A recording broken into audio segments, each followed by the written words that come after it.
तो चलिए आज हम आपको लिए चलते हैं वृंदावन परिक्रमा। वृंदावन परिक्रमा को पंचकोसी परिक्रमा भी कहा जाता है। पंचकोसी अर्थात 5 कोस की परिक्रमा। वृंदावन की बाहरी सीमा से होते हुए यह परिक्रमा मंदिरों, घाटों तथा रासमंडल क्षेत्रों से होकर गुजरती है। विश्व भर से अनेक भक्त कार्तिक माह में वृंदावन निवास के लिए आते हैं और आज की परिक्रमा के लिए हम उन सब भक्तों को आमंत्रित करते हैं जो किसी कारण से इस बार वृंदावन परिक्रमा के लिए आ नहीं पाए। तो उन सभी भक्तों से निवेदन है कि हमारे साथ इस वीडियो के माध्यम से संपूर्ण परिक्रमा का लाभ प्राप्त करें। हम यह परिक्रमा अटल्ला चुंगी से प्रारंभ करके अटल्ला चुंगी पर ही इसका समापन करेंगे। चलिए सबसे पहले मैं आपको बता देता हूँ कि वृंदावन को वृंदावन क्यों कहा जाता है। वृंदा तुलसी को कहा जाता है। वृंदा यानी तुलसी का वन, मतलब वृंदा का वन अर्थात वृंदावन। यहाँ तुलसी के पौधे अत्याधिक मात्रा में होने के कारण इस जगह को वृंदावन नाम दिया गया है। वृंदावन की परिक्रमा भक्तों के लिए बिहारी जी की परिक्रमा है। वृंदावन जो भगवान श्री कृष्ण की बाल लीलाओं से भरा है, श्री राधा कृष्ण की दिव्य प्रेम लीला स्थलियों से परिपूर्ण है, जहाँ गोप गोपियों और ग्वाल बालों के साथ भगवान श्री कृष्ण बचपन में क्रीड़ा किया करते थे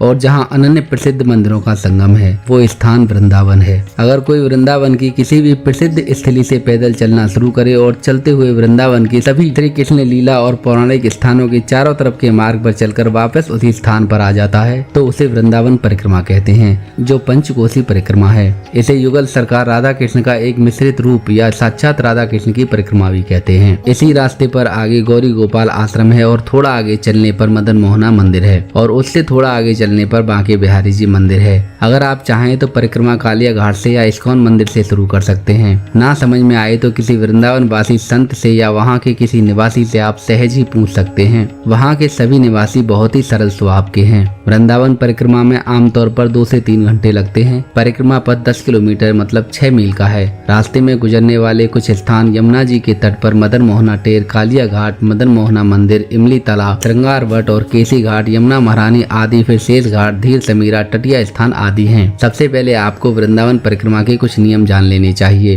वृंदावन परिक्रमा प्रेम, भक्ति भाव और समर्पण की परिक्रमा है। यहाँ पर हर एक पग श्री कृष्ण और राधे राधे नाम का सुमिरन करते हुए रखना चाहिए। उनसे हर श्वास पर एक ही विनती करनी चाहिए कि उनके चरण कमलों की भक्ति मिले और हमारा मन हमेशा निर्मल भाव से भरा रहे। हमसे कभी भी जीवन में किसी का अहित न हो। परिक्रमा मार्ग पर मंत्र जाप करते हुए चलना चाहिए। याद रहे, परिक्रमा मार्ग पर आपसे किसी का भी अपमान न हो। परिक्रमा मार्ग पर परिक्रमा करते समय हमें कुछ खाना नहीं चाहिए। परिक्रमा हमेशा नंगे पांव करें अगर आप कर सकते हैं तो, क्योंकि जब जब आपके चरणों पर ब्रज रज का स्पर्श होगा आपको भक्ति का आनंद अनुभव होगा। परिक्रमा करते समय आसपास के जितने भी दिव्य स्थल पड़ते हैं उनको प्रणाम जरूर करें। आज वृंदावन का थोड़ा आधुनिक स्वरूप हो गया है, उसे देखकर परिक्रमा करते समय यह बिल्कुल नहीं सोचना चाहिए कि वृंदावन में पहले जैसी बात नहीं। बस हमेशा याद रखें, वृंदावन प्रेम और भक्ति की भूमि है। अगर आपका मन सच्चा है तो वृंदावन बिहारी आपको इस वृंदावन में एक दिन दिव्य वृंदावन के दर्शन अवश्य कराएंगे। राधे राधे नाम का जितना हो सके उच्चारण जरूर करें। वृंदावन परिक्रमा आमतौर पर एकादशी पर की जाती है। वैसे एक भक्त अपने भगवान की जब चाहे परिक्रमा कर सकता है। भक्ति भाव के लिए कोई दिन सुनिश्चित नहीं है, बल्कि आपके भाव की निर्मलता जरूरी होती है। वृंदावन बिहारी को सिर्फ आपका प्रेम भाता है। भक्त 10 किलोमीटर 6 मील लंबी परिक्रमा पथ पर आते हैं। वृंदावन के चारों ओर परिक्रमा करने के लिए 2 से 3 घंटे लगते हैं। भविष्य पुराण में वृंदावन की परिक्रमा 5 कोस की बताई गई है। वराह संहिता में रास स्थली वृंदावन की परिधि 1 योजन बताई गई है, किंतु वृंदावन की वर्तमान परिक्रमा 3.5 कोस की है। वर्तमान परिक्रमा प्राय सूर्य घाट से प्रारंभ होती है। यह परिक्रमा नंगे पांव करना जरूरी है। इस परिक्रमा से अनंत गुना पुण्य फल प्राप्त होता है। श्री वृंदावन सो वन नहीं, श्री नंदगांव सो गांव, श्री वंशी वट सो वट नहीं, श्री कृष्ण नाम सो नाम। परिक्रमा में 12 वन और 24 उपवन शामिल हैं, जो इस प्रकार हैं: बाहुल वन, बेल वन, भद्र वन, भंडरा वन, काम वन, खदिर वन, कुमुद वन, लोह वन, महावन, मधुवन, तल वन और वृंदावन। इसके अलावा परिक्रमा मार्ग में 24 उपवन हैं, जो इस प्रकार हैं: बद्री, अजनोक, अरिंग, बरसाना, बछावन, बिलछू, दधिग्राम, गंधर्व वन, गोकुल, गोवर्धन, करहला, केलवन, कोकिला वन, कोट वन, चटाई, नंदग्राम, पारसौली, परमदरा, पिसाया, रावल, साकेत, श्री साई, निधिवन आदि। कुछ महत्वपूर्ण मंदिर, वन और घाट जो परिक्रमा मार्ग में देखने को मिलते हैं उनमें से प्रमुख हैं कृष्ण बलराम मंदिर, गौतम ऋषि का आश्रम, वराह घाट, मोहना टेर, कालिया घाट, मदन मोहना मंदिर, इमली ताल, श्रृंगार वट, केसी घाट, टेकरी रानी मंदिर, जगन्नाथ मंदिर, जगन्नाथ बलराम और सुभद्रा के देवताओं के साथ चैतन्य महाप्रभु मंदिर। परिक्रमा मार्ग के साथ कई अन्य मंदिर और मूर्तियां हैं, जिनमें से कुछ मुगल हमलों के दिनों से टूटी फूटी स्थिति में हैं। परिक्रमा के अंत में देवता और यमुना के तट पर जलाए जाने वाले दीपक से प्रार्थना की जाती है। और थोड़ा आगे चलने पर वराह घाट पड़ता है। श्री वराह देव के मंदिर में भगवान वराह की एक विशाल चतुर्भुजी मूर्ति स्थापित स्थापित है। एक समय जब श्री कृष्ण यहाँ मिट्टी में खेल रहे थे तब उनके मित्रों ने कहा कि श्री कृष्ण इस प्रकार आनंद ले रहे हैं जैसे कोई वराह यानी शूकर मिट्टी खोदने का आनंद लेता है। यह सुनकर श्री कृष्ण बोले, वास्तव में मैं अपने पूर्व अवतार में शूकर था। तब अपने मित्रों को दिव्य दर्शन प्रदान करने हेतु श्री कृष्ण ने उन्हें अपना वराह रूप दिखाया। वराह घाट से कुछ दूर आगे चलने पर यमुना जी के सूखे तट आ जाते हैं और यहाँ पर इस्कॉन गौशाला गौघाट को पार करके एक विशाल कदम का वृक्ष दिखाई देता है। कालिया नाग से मुठभेड़ करने के लिए श्री कृष्ण ने इसी वृक्ष से यमुना जी की झील में छलांग लगाई थी।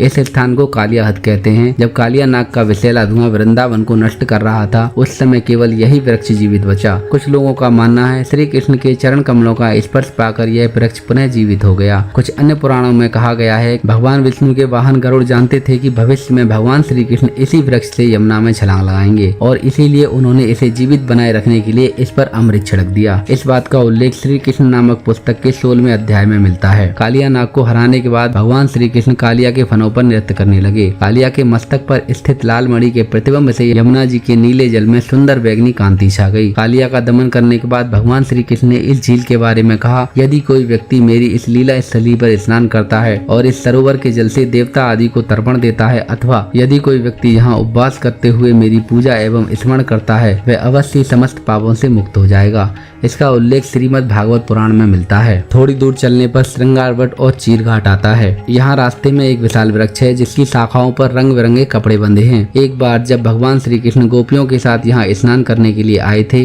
तब यमुना जी में जल क्रीड़ा करते समय भगवान श्री कृष्ण चुपके से यमुना से बाहर निकले और विनोद में गोपियों के वस्त्र छिपा दिए। तब पुनः जल में प्रवेश करके वे गोपियों के साथ खेलने लगे। जल क्रीड़ा के पश्चात जब गोपियां तट पर लौटी वहाँ अपने वस्त्र न पाकर चिंतित हो गयी। उस समय इस अद्भुत दृश्य को देखकर श्री कृष्ण ने उनके साथ हंसी मजाक किया और वस्त्र लौटा दिए। इस लीला से इस स्थान का नाम चीर घाट पड़ा। इसके बाद रास्ते में कुछ और महत्वपूर्ण स्थान पड़ते हैं। उनमें से एक है द्वादशादित्य टीला एवं मदन मोहना मंदिर। द्वादशादित्य का अर्थ है 12 सूरज और टीले का अर्थ है पहाड़ी। एक समय गाय चराते हुए श्री कृष्ण की लीला के कारण इस स्थान को यह नाम प्राप्त हुआ। एक दिन अपने गोप मित्रों गोपियों तथा सुरभि गायों के साथ परम ऐश्वर्यशाली कुलीन तथा उदार श्री कृष्ण को ठंड लगने लगी। उसी समय आकाश में 12 सूरज एक साथ प्रकट हुए और भक्ति भाव से अपने तीव्र तेज द्वारा भगवान को गर्माहट प्रदान की, जो कि द्वादशादित्य तीर्थ के नाम से विख्यात है। एक समय वहाँ प्रस्कंदन नाम का सरोवर था, अर्थात पसीने से बना सरोवर। 12 सूर्यों के एक साथ प्रकट होने पर भगवान श्री कृष्ण के शरीर से बहने वाले पसीने से इसका निर्माण हुआ। कहा जाता है कि इस सरोवर के जल से भगवान के श्री अंगों की मधुर सुगंध प्रसारित हुआ करती थी। मदन मोहना मंदिर तक पहुँचने के लिए यात्रियों को पहाड़ी पर बनी सीढ़ियों से ऊपर जाना होता है। लाल पत्थर से बना यह भव्य और विशाल मंदिर दूर दूर से दृष्टिगोचर होता है, अर्थात दिखाई देता है। निकट ही इमली तला घाट है। कई बार श्री कृष्ण इस स्थान पर बैठा करते थे और अपनी प्रिय श्रीमती राधा रानी के विग्रह में उनकी देह सुनहरी हो जाती थी। जब श्री चैतन्य महाप्रभु अक्रूर घाट पर रह रहे थे वह प्रतिदिन इमली तला जाकर भगवान की अंतरंग वृंदावन लीलाओं का ध्यान करते और भावावेश में कई बार उनकी देह भी श्यामल हो जाती थी। यहाँ से हम यमुना जी का सौंदर्य देख सकते हैं। कुछ तीर्थयात्री यहाँ यमुना देवी को दीपक अर्पित करते हैं। यहाँ चारों ओर भागवत कथाओं की ध्वनि गूंजती रहती है। परिक्रमा कर रहे यात्री यमुना देवी के विग्रह को प्रणाम करने के लिए ठहरते हैं और आगे बढ़ जाते हैं, परंतु कुछ लोग इस पवित्र स्थल पर आचमन करते हैं। परिक्रमा के दौरान स्नान करने के स्थान पर आचमन किया जा सकता है। आचमन करने की उचित विधि है कि जब हम किसी नदी या कुंड के पास जाएं, उसे अपने बाईं ओर रखते हुए जिस प्रकार हम मंदिर में श्री विग्रह को प्रणाम करते हैं झुककर प्रणाम करें। तब हमें जल की कुछ बूंदें पीनी चाहिए और कुछ अपने सिर पर छिड़कनी चाहिए और फिर खड़े होकर हमें नदी या कुंड से करवद्ध प्रार्थना करनी चाहिए। इसके बाद हम आगे बढ़ेंगे और उसी स्थान पर पहुंचेंगे जहां श्री यमुना जी को वस्त्र पहनाए जा रहे हैं। यह बहुत ही अद्भुत दिव्य और भव्य नजारा है। यह दृश्य हर किसी को हर बार देखने को नहीं मिलता, जिसके हम आपको घर बैठे दर्शन करवा रहे हैं। वृंदावन के वृक्ष को मर्म न जाने कोई, यहाँ डाल डाल और पात पात पे राधे राधे होए। तो बोलिए श्री बांके बिहारी लाल की